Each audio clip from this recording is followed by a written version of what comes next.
Hey YouTube, 47 Mason 47 here. I've got to bring to you today is a PPS-43c SBR conversion. Just a foreword. The information in this video is only intended for people with Class 3, SOT, tax stamps, whatever legal hurdles you have to jump through to make it so that you can own this without going to prison. Personally, I have mine on a tax stamp. I've got a trust, so it's registered to that. My trust information is engraved on this piece of tape. I just didn't want to put that on the internet. So anyway, I couldn't find any tutorials at all online on how to do this, so I just sort of went at it. Mine is one of the old PPS-43Cs. I bought this in probably 2007. I've had it for a long time and originally bought it with the intention of doing an SBR, but it just somehow went from being the first SBR I was ever going to make to like the 5th or something. Anyway, enough bullcrap. So the stock, mine, one of the early ones, it's welded. The way that it comes, let me just fold this up so that I can show you here. As a pistol, it's welded closed like this, and you can see here. Tilt that up so the light gets on it a little better, where I had to cut through the weld to free that up. If you notice on see how this is, how close this is to the little rod here that the stock fits on. The original one, that ear comes down a little bit further to kind of help keep the stock in the closed position. I may try to dab a little weld on that, or some JB or something, but it really, it's not stiff to move, but with what little recoil this thing has and how little I'll shoot it with a stock collapsed, I don't think it's a big deal if you have to cut this off so that it really doesn't engage the little locking lever here that goes in there. Now, this piece is another issue. I plan to keep the one that I had to cut out of here. I don't know if I accidentally threw it away or if I just lost it. But this is the little locking bar that goes right up in here, and when you open the stock and rotate it around, this notch lines up with this notch, and this little locking bar slides up in there and holds it in place because of the spring that's around the button, which goes through this hole right on the top. Okay, so step one that I did was to get my Dremel out and use a cutting wheel and cut through this, also cutting through a bit of the rod there because it was welded. The rod was welded to the frame, and this ear was welded to the frame and the rod. It was just a big wad of weld. So I just took my Dremel and cut all the way across the top, and then I did another cut, not through the frame,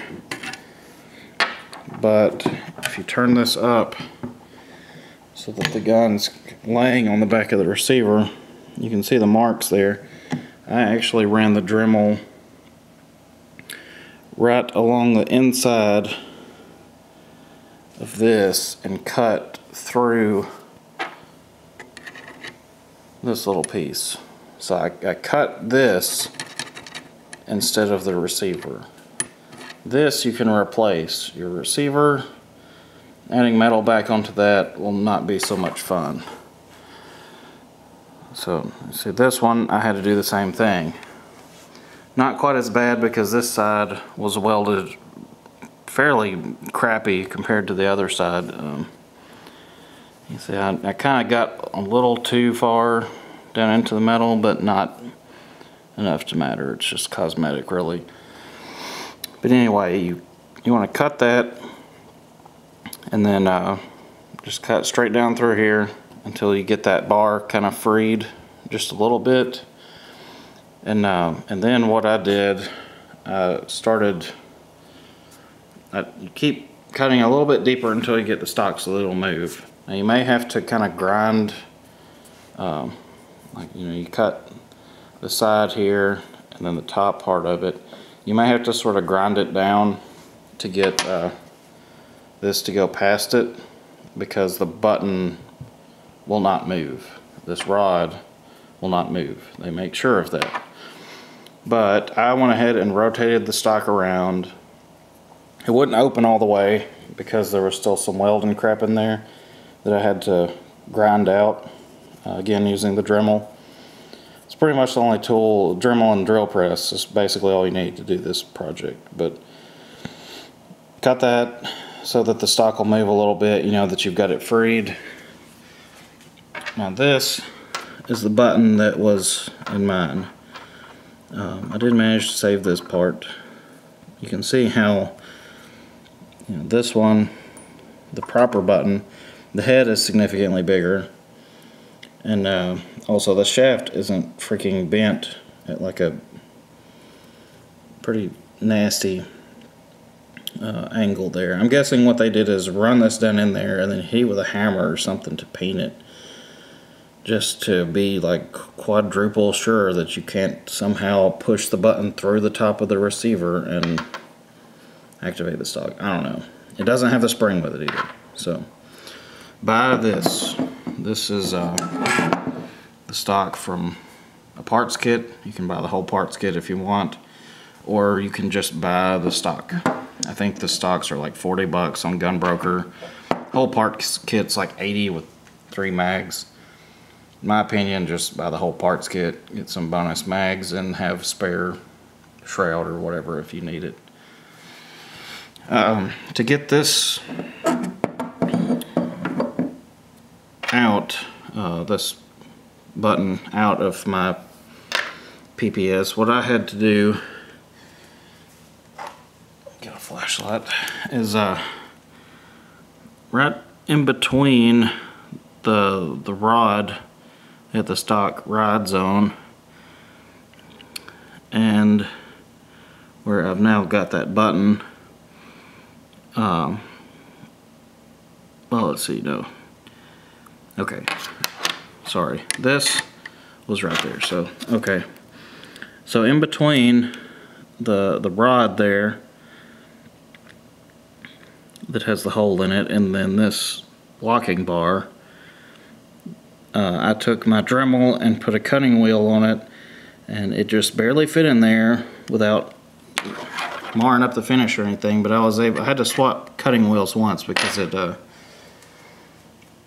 cutting wheel reduced such that it wouldn't reach all the way to the back of the pin. But a brand new cutting wheel will make it all the way to the back. So that's what I used. I just Dremeled the head off of this and then kept cutting and prying on the lock bar until I got it out. Once it's completely out, then you want to start filing around and do whatever cleanup you want to do to make sure that the stock works nice and fluidly.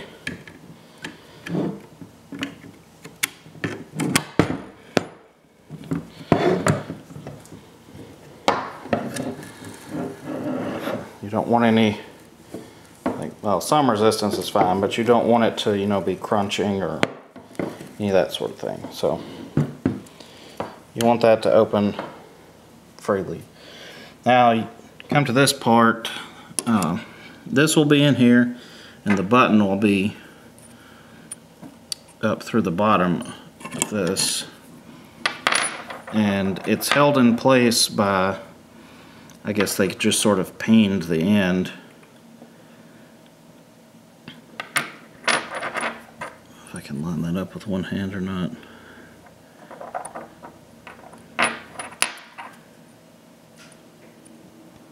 Okay, whatever.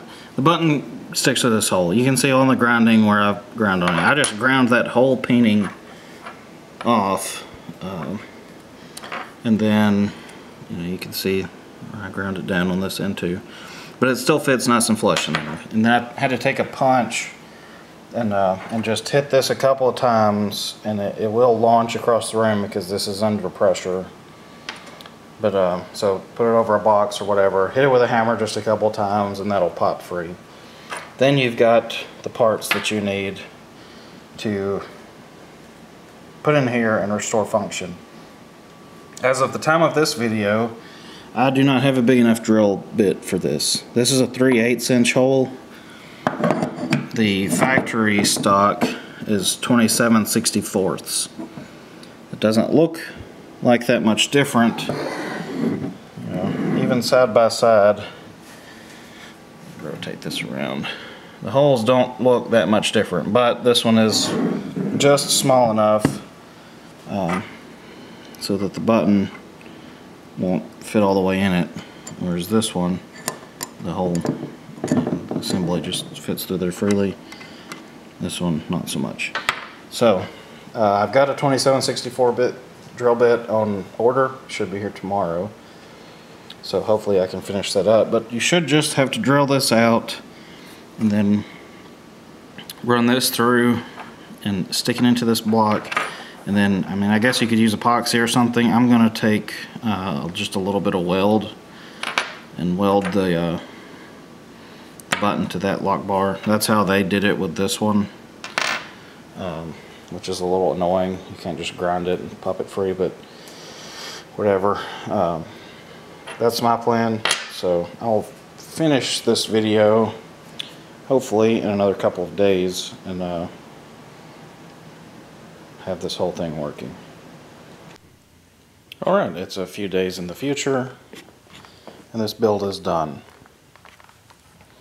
Ran into a couple of problems. My previous statement about just needing a drill press for this turned out to be false. The 27/64 was the right size, but unfortunately the hole that was pre-existing in this receiver was off-center. So when I drilled it larger, the button didn't line up exactly. So this is fairly thick. It's 2 layers of steel. You see this rivet here is where it's holding the other layer in. So I have a mill at another shop that used for other projects, so I stuck it in the mill and opened this up. So you can see the hole is kind of janky, but it does work. It works if I don't have my thumb on it on the other side anyway. There you go.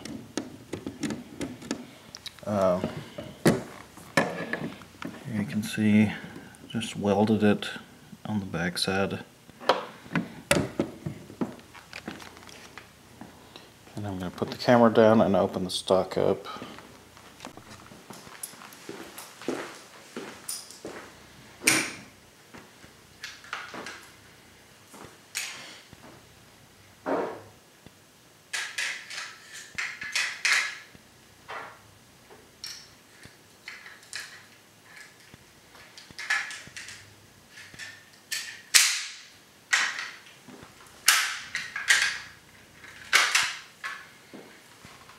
Okay, so since I ground that off so that the stock doesn't really lock in place when it's closed, just grab it from the top, spin it around, locks in place, spin that around, there you go.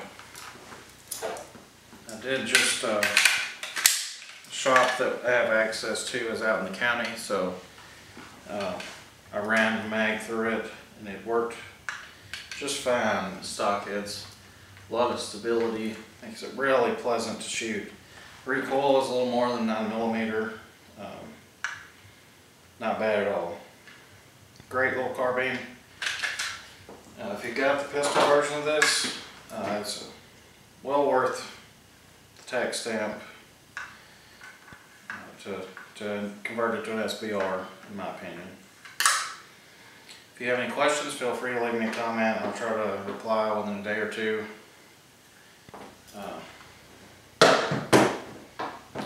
That's it.